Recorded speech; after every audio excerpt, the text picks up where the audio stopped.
Marwari media आप देख रहे हैं। चलिए नजर डालते हैं देश और प्रदेश की आज की बड़ी खबरों पर। शुरुआत करते हैं सबसे बड़ी खबर के साथ। रक्षाबंधन पर महिलाओं को रोडवेज में मुफ्त यात्रा के साथ एक और तोहफा मिला है। Jaipur city transport services limited यानी कि JCTSL ने महिलाओं को रक्षाबंधन पर गुरुवार को एक दिन के लिए मुफ्त यात्रा का तोहफा दिया है।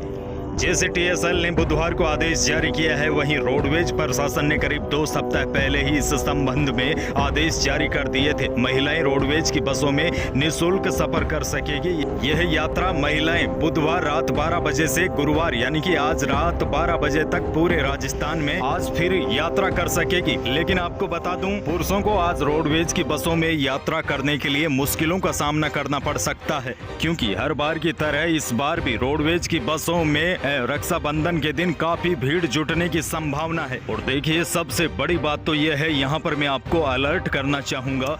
अक्सर बसों में भीड़ होने की वजह से कुछ लोग अपनी जान जोखिम में डालकर बिना सुरक्षा के ही बाइक लेकर निकल जाते हैं। और त्योहार का समय है तो भीड़ होती है, तो ऐसे में दुर्घटना की आशंका भी कहीं न कहीं बढ़ जाती है। और जब महिलाएं साथ में यात्रा करती है तो सामान वगैरह भी काफी रहता है। ऐसे में हमें सुरक्षा से यात्रा करनी चाहिए। और बारिश का समय है, सड़कें टूटी फूटी इस दौरान रहती है और महिलाएं हेलमेट भी नहीं लगा पाती। और जो महिलाएं होती है वो एक तरफ दोनों पैर करके सवारी करती है। ऐसे में कहीं न कहीं खतरा बना रहता है। हमें सुरक्षा से यात्रा करनी है ताकि कोई अप्रिय घटना हमारे साथ न हो। देखिए, यहाँ पर मैं आपको डरा बिल्कुल भी नहीं रहा हूँ, क्योंकि पिछले साल भी रक्षाबंधन के दिन दुर्घटना की खबरें आई थी। ऐसे में हमें सावधान रहने की आवश्यकता है, क्योंकि हमारा जीवन काफी अनमोल है। दूसरी बड़ी खबर, गौवंश में फैल रही लंपी वायरस को राजस्थान सरकार महामारी घोषित कर सकती है। पशुपालन मंत्री लालचंद कटारिया और सचिव PC किशन ने कहा है कि महामारी एक्ट के नॉर्म्स दिखाए जा रहे हैं। अगले 1-2 दिन में सरकार उचित फैसला ले सकती है।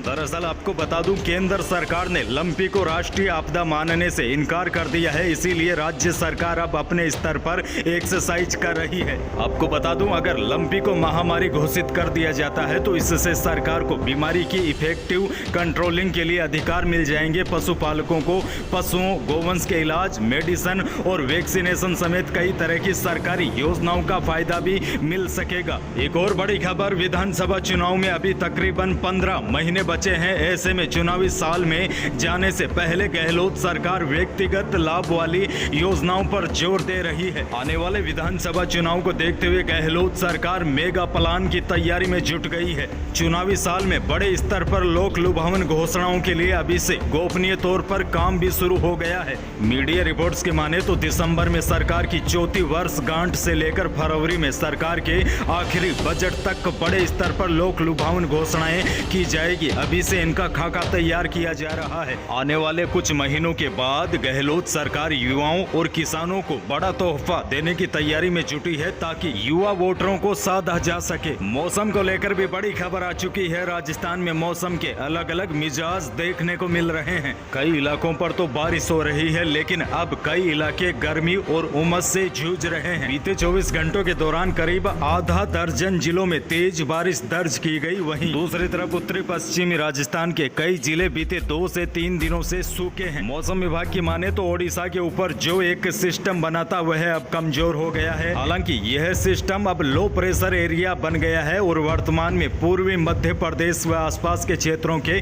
ऊपर है और इसके उत्तरी पश्चिमी दिशा में आगे बढ़ने की संभावना है। और बड़ी अपडेट यह है, एक और लो प्रेशर सिस्टम सौराष्ट्र और उसके आसपास लगने वाले अरब सागर की खाड़ी पर स्थित है। इस सिस्टम के असर से राज्य में अगले कुछ दिनों तक दक्षिणी छोर में बारिश का दौर जारी रहेगा और 12 अगस्त को राज्य के बाकी हिस्सों में भी बारिश में बढ़ोतरी देखी जाएगी। भले ही कुछ स्थानों में बारिश की गतिविधियों में कमी आ गई है, लेकिन बड़ी अपडेट ये है, राजस्थान में मानसून अभी भी सक्रिय है, जिसके चलते 15 अगस्त तक प्रदेश के अलग अलग हिस्सों में हल्की से लेकर मध्यम दर्जे की बारिश होती रहेगी। अगली बड़ी खबर, इस बार रक्षाबंधन की तिथि और नक्षत्र को लेकर कंफ्यूजन बना हुआ है, क्योंकि सावन की पूर्णिमा 2 दिन यानी कि 11 और 12 अगस्त को है। इस पर देश भर के ज्योतिषियों का कहना है कि भद्रा खत्म होने के बाद पूर्णिमा और श्रवण नक्षत्र का योग गुरुवार को ही बना रहेगा। इसीलिए 11 अगस्त की रात में ही राखी बांधना काफी अच्छा रहेगा और 12 अगस्त को पूर्णिमा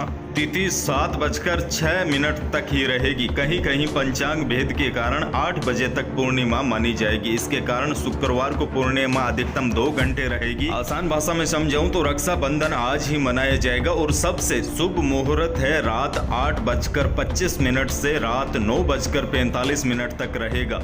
और कुछ लोग कल भी राखी बांधेंगे, लेकिन कल जो पूर्णिमा है वो 7:05 तक ही रहेगी। यही थी आज की बड़ी और महत्वपूर्ण खबरें। रक्षाबंधन की आपको ढेरों सारी शुभकामनाएं।